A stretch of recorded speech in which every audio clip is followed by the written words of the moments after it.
I don't know what I'm going to do for a living. I went to college for animation and creative writing, and by my junior year, the AI boom happened.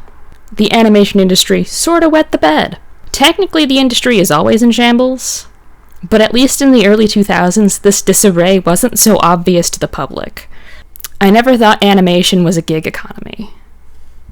I spent an entire class hearing about Disney and the Fleischers, and at no point did I suspect their animators and writers were anything but salaried workers.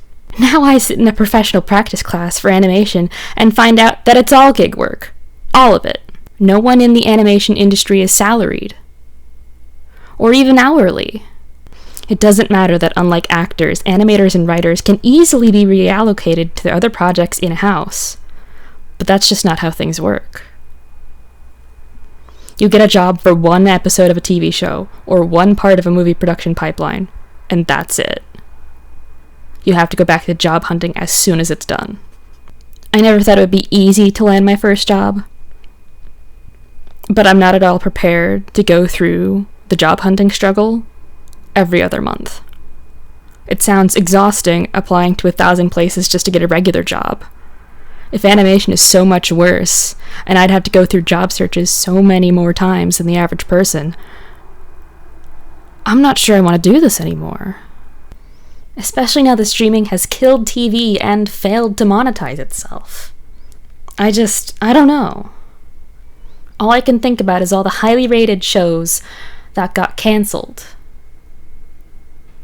The shows with fan bases and viewership that just got axed after one season. All the platform exclusives and originals that just get erased from existence for a tax write-off.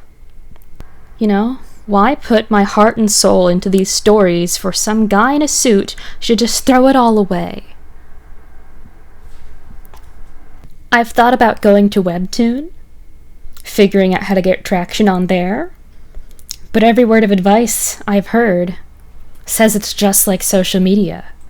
If you want viewership, you need to have high-quality, daily updates. Cross-promote your work to exhaustion, and be the luckiest person alive.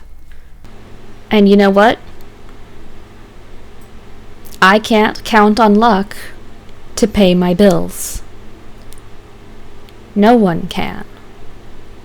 So that means if you want to get big on Webtoon and use that as your main source of income, there is going to be a period of time where you are making high-quality daily updates that are long enough to satisfy viewers in chapter form, while also working a regular full-time job.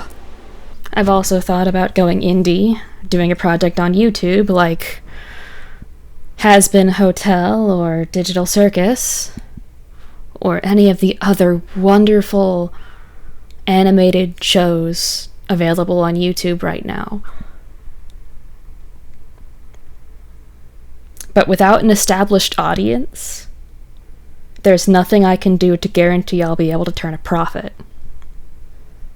To be an indie studio in any field is to be your own small business and kiss the idea of financial security goodbye for quite some time.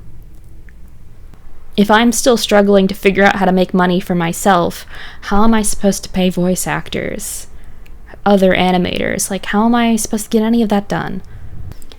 The wave of YouTubers coming out to say that they're cutting back, quitting, or taking a break after getting popular from a craft they supposedly loved for years is a clear sign to me that monetization came at a cost. Is it not telling that as soon as they have the financial security to step back, that they do? Does it not say something dark about platforms and the way society treats its creatives? Starving artists are older than time, and yet in an era where people have a larger appetite for art and an insatiable need for content, for most artists, it's unsustainable to do as a career. Looking at the state of the world, it's hard to imagine finding joy in survival. Some say if you love your job, you'll never work a day in your life, but in this economic landscape, I worry the truth may be far bleaker than that. If you find a way to monetize what you love, the grind will kill the joy it brought you. And it's not just artists. I think we're all overworked. Giving a third or more of our lives to continue having the privilege of living? While I personally fear death too much to cut my own rope, I can see why so many others find the thought appealing. My generation has the highest depression and suicide rates of any that came before us. And at a certain point, I find it highly unlikely that this is merely a product of chemical imbalance.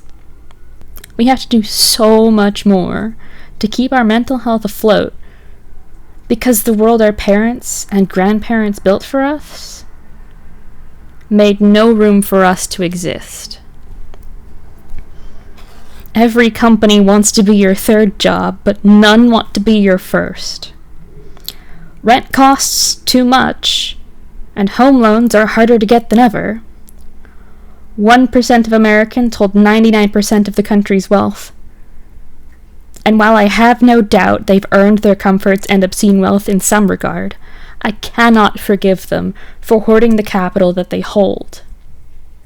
With their frugality, they've made it so that no one else will ever have the opportunity to join their ranks, unless they were born into it. You know, when I was a kid, people would ask what I wanted to be when I grow up. And my answer was veterinarian for a while. And then it was architect. And then, after looking back on my life and realizing that the only thing I've ever really cared about is cartoons, I said I wanted to be an animator and a storyteller. But when I think back on it, in hindsight, I should have said that I wanted to be comfortable.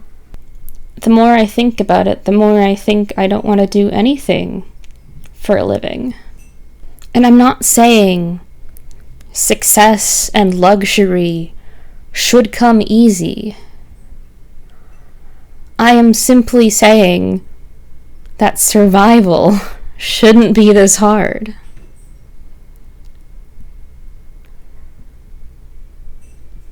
I'm so tired.